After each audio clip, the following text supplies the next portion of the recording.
আমরা নাকি সিঙ্গাপুর হয়ে গেছি। এতগুলো বাচ্চা মরলে সিঙ্গাপুরে একটা মন্ত্রীও পদত্যাগ করতো না। প্রতিটা লাশের বিপরীতে আমরা জবাবদিহিতা চাই, প্রতিটা গুলিবদ্ধ দেহের বিপরীতে আমরা বিচার চাই। কোনো মা, কোনো বাবা এই হত্যাকাণ্ড দেখার পরে, কোনো ভাই, কোনো বোন এই হত্যাকাণ্ড দেখার পরে শান্তিতে থাকতে পারবে না। চোখ বন্ধ করলে আবু সাঈদের কথা মনে হয়, চোখ বন্ধ করলে আইমানের কথা মনে হয়।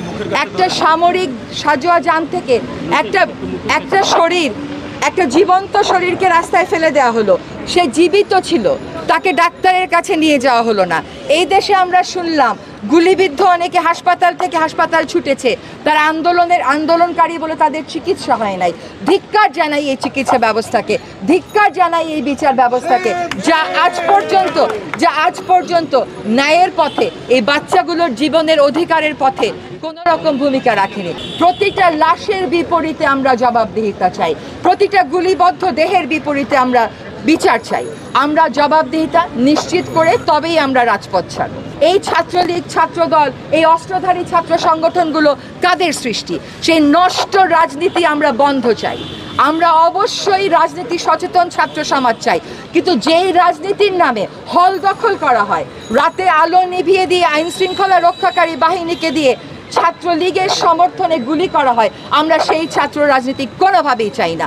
আমরা বিশ্ববিদ্যালয়গুলোতে সকল শিক্ষা প্রতিষ্ঠান অবিলম্বে খুলে দেওয়া হোক এবং সেখানে ছাত্রছাত্রীদের, শিক্ষার্থীদের নিরাপত্তা নিশ্চিত করা হোক, তুলে নেওয়া হোক সকল অস্ত্র। আমাদের আইন শৃঙ্খলা রক্ষাকারী বাহিনীর ভাইয়েরা এখানে আছেন, আপনাদের কাছে স্বনির্বন্ধ অনুরোধ, আর একটা গুলিও চালাবেন না, আর একটা গুলিও যেন কোনো মানুষের বুকে, কোনো মানুষের গায়ে আঘাত না লাগে। যে মানসিক আঘাত আপনারা দিয়েছেন, তার ফলে মেরে তো ফেলেছেনই, যে মানসিক আঘাত পুরো জাতিকে আপনারা দিয়েছেন। আপনাদের সাথে আমাদের সম্পর্ক স্বাভাবিক হতে আর কত যুগ লাগবে তা বলতে পারি না। আমরা নাকি সিঙ্গাপুর হয়ে গেছি, আমরা নাকি সিঙ্গাপুর হয়ে গেছি। এতগুলো বাচ্চা মরলে সিঙ্গাপুরে একটা মন্ত্রীও পদত্যাগ করতো না? এটা হতে পারে? এতগুলো লাশের উপরে দাঁড়িয়ে থেকে পুরো ক্যাবিনেট যেরকম ছিল সেরকমই থাকবে? একটা মন্ত্রীর দায় নিয়ে পদত্যাগ করবে না? আমরা দায়ী সকল মন্ত্রীর পদত্যাগ চাই।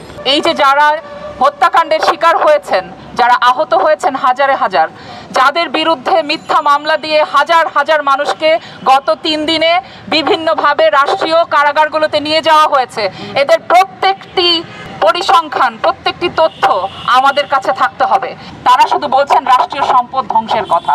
রাষ্ট্রীয় সম্পদ ধ্বংস হয়েছে আমাদের করের টাকায় তৈরি হওয়া রাষ্ট্রীয় সম্পদ। সুতরাং সবার আগে আমাদের প্রাণের কথা বলতে হবে, আমাদের জান দিয়েছি সেই জানের কথা বলতে হবে, প্রতিটা জানের হিসাব নিতে হবে, সেটাই হচ্ছে আমাদের প্রধান কাজ। 1971 সালে আমি ঢাকা বিশ্ববিদ্যালয়ে মাস্টার্সের ছাত্র। আমি কোনো কোটার জন্য যুদ্ধ করিনি, চিরবঞ্চিত শ্রমিক, কৃষক, মেহনতি মানুষের মুক্তির জন্য যুদ্ধ করেছি। গত 53 বছরের ইতিহাস এদেশের মেহনতি মানুষের সাথে বিশ্বাসঘাতকতার ইতিহাস, পুঁজিবাদ ধ্বংসের লীলা খেলা, মৌলবাদ আত্মার বন্দিশালা, মানব মুক্তির মতবাদ, সমাজতন্ত্র, সাম্যবাদ